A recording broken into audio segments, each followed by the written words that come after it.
I was at my grandfather's house and I was getting ready for my first day at college. I was joining architectural school. And it was around 6 o'clock in the morning and I was going there getting ready to brush my teeth. And a relative came to the house and he spoke to my grandfather. And my grandfather was sort of looking at me. And when I finished brushing my teeth and I came out, my grandfather said, "Aparna, I need to talk to you."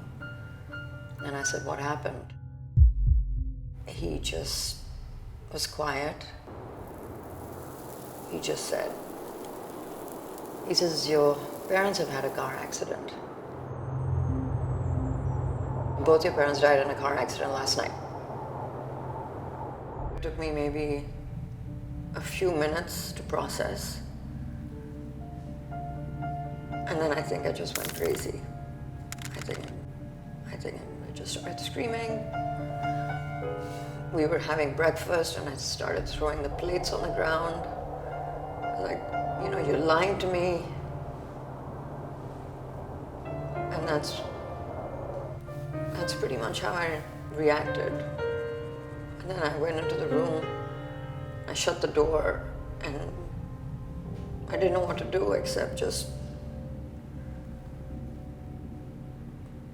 cry and want to be alone. I didn't really want anyone around me.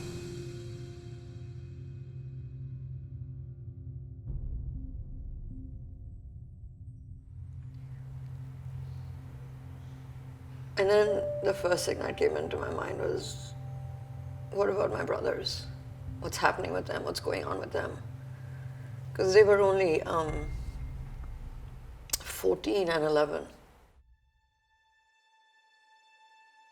There were so many things that were going on that I still had to get a hold of. The bank accounts were frozen. I had to pay salaries for my mother's, school teachers and my dad's construction workers. I had to keep the boys in school. I quit college. And what did I have to do to just move on and move forward? And that's what I needed. I needed to keep myself so busy that I wouldn't think. It was self-doubt in the sense where, can I even do this? What am I doing? Where am I headed? Where am I going? Can I actually look after my brothers? But then, you have that other side of you, which is like, you don't have a choice. So you need to get over it.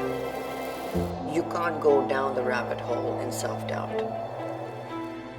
You just need to get going, and you just need to move, and you need to move forward.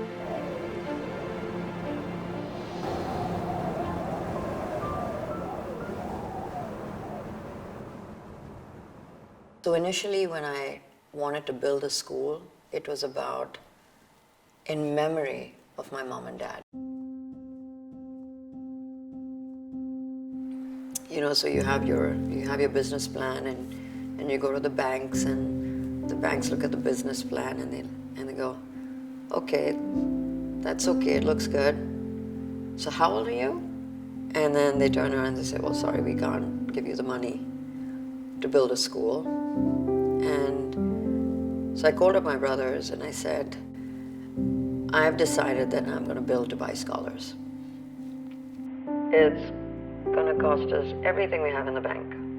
And there was silence on the other side. There was just silence.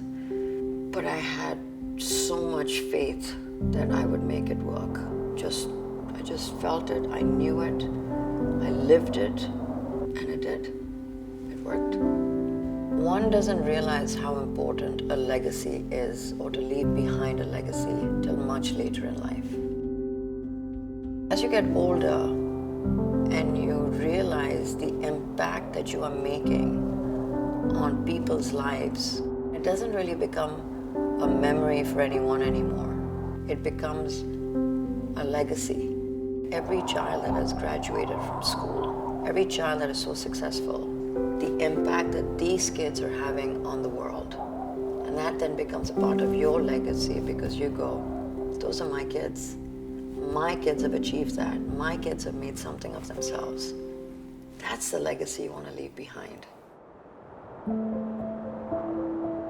The one thing my mother always said to me was, there is no tomorrow.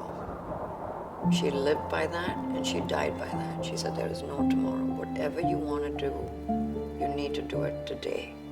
And because I was just rolling and going and moving, I wasn't looking around and smelling the roses. I wasn't seeing the blue skies. I wasn't smelling fresh cut grass.